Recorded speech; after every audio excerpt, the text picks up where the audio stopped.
Sensation, le MAG. Bonjour à tous, bienvenue sur Sensation. Je suis aujourd'hui avec Florence Camoin, directrice du théâtre Coluche à Plaisir. Bonjour. Alors on va parler de la programmation de votre salle de spectacle. Avant ça, j'aimerais parler de vos ambitions en termes de culture sur le territoire. Le théâtre Coluche a une grande capacité d'accueil. Est-ce que votre premier souhait, c'est d'établir une programmation éclectique pour toucher tous les publics ? C'est exactement ça, c'est-à-dire que je vise les jeunes, les plus jeunes, des tout petits, de la première section de maternelle jusqu'aux seniors, qui sont pour la plupart le public idéal des théâtres. Ça change, ça commence à vraiment changer, puisqu'il y a maintenant, on veut absolument accueillir les familles, et la saison prochaine, ça sera vraiment centré sur les familles d'ailleurs. Alors justement, vous l'avez évoqué, vous proposez des spectacles à partir de 3 ans. Pourquoi le théâtre doit être découvert dès le plus jeune âge ? Mais parce que sinon on va les perdre, c'est le public de demain, il faut les initier, et c'est vrai qu'au début c'est un public captif, on les amène au théâtre, c'est les écoles qui les amènent, mais si ça leur laisse des souvenirs inoubliables, ils reviendront par eux-mêmes, et ça c'est essentiel.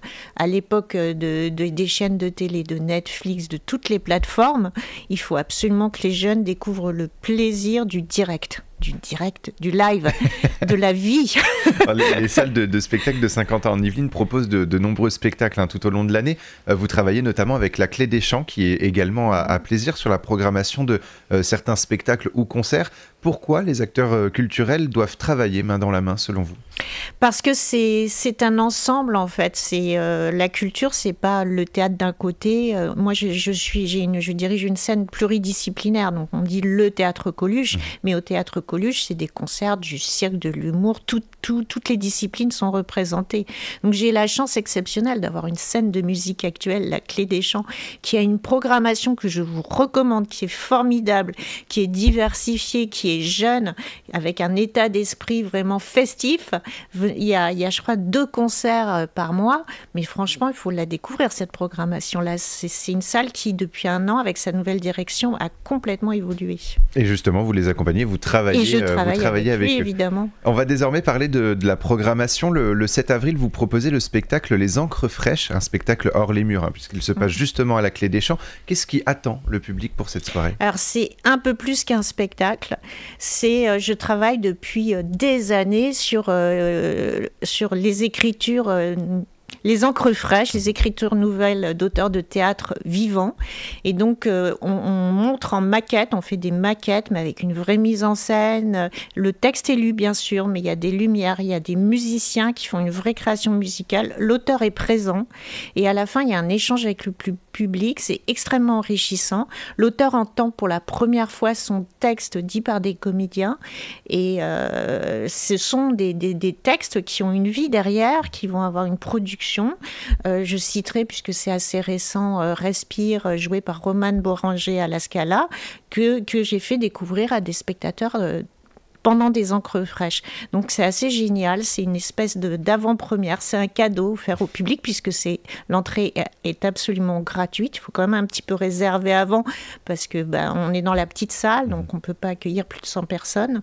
Et ce qui est génial, c'est que le lendemain, on fait un autre texte, jeune public, un texte de Laurent Contamin, avec 10 jeunes qui sont issus des classes chat du collège et quelques-uns qui sont issus de la classe théâtre du conservatoire, et ils vont avoir leur auteur qui va les entendre pour la première fois dire son texte et qui va pouvoir échanger avec eux. C'est encore un magnifique cadeau. Alors justement, oui, ça avec les élèves du collège Blaise Pascal, ça sera donc le 8 avril, et ça s'appelle le soleil de Mauze. Exactement. Vous l'avez dit, le 7 avril, c'est gratuit. Pourquoi est-ce que vous souhaitez justement mettre des événements gratuits, des spectacles gratuits ? Parce que c'est la curiosité là que je veux vraiment provoquer chez les gens.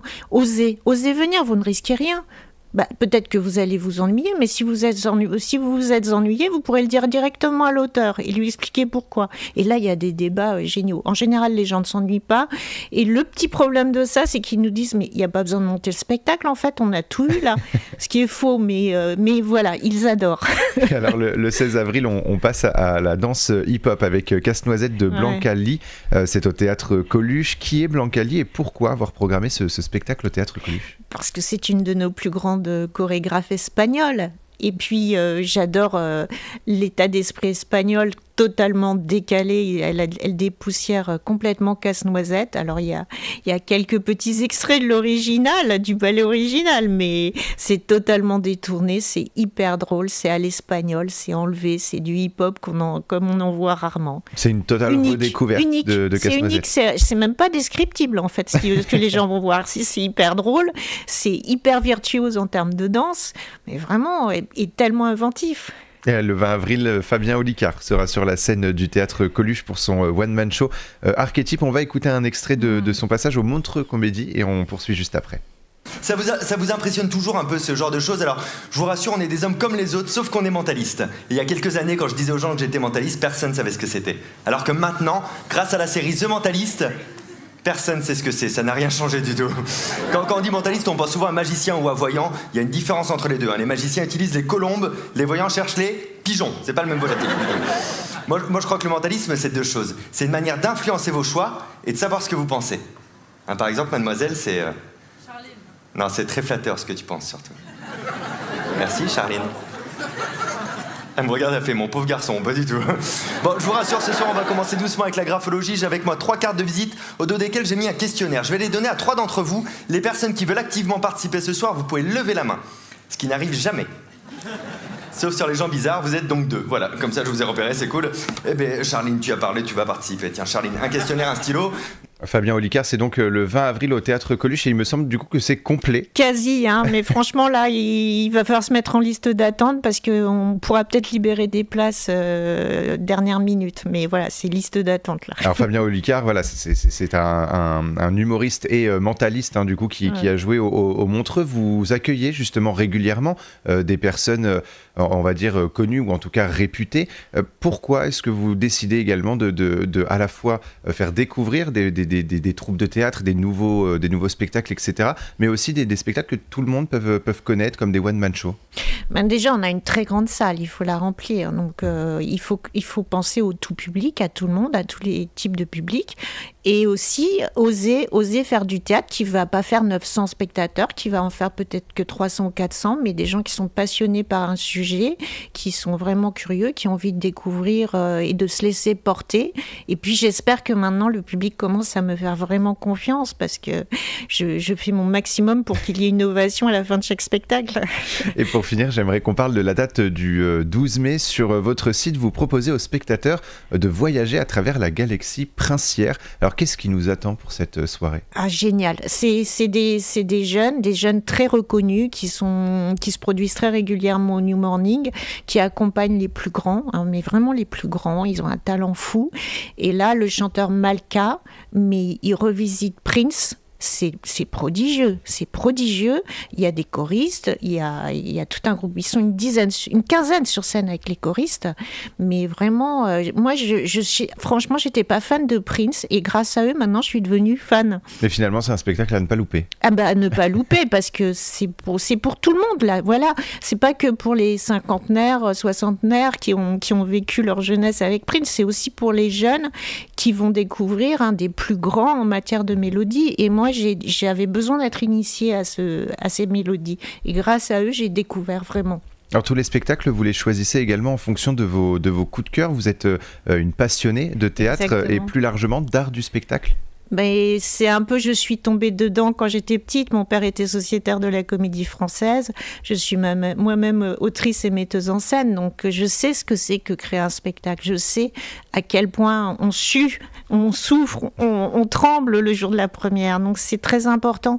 Ce rapport aux artistes, c'est qu'on fait, j'espère, faire partie de la famille, de la grande famille du spectacle vivant et que ça se ressent.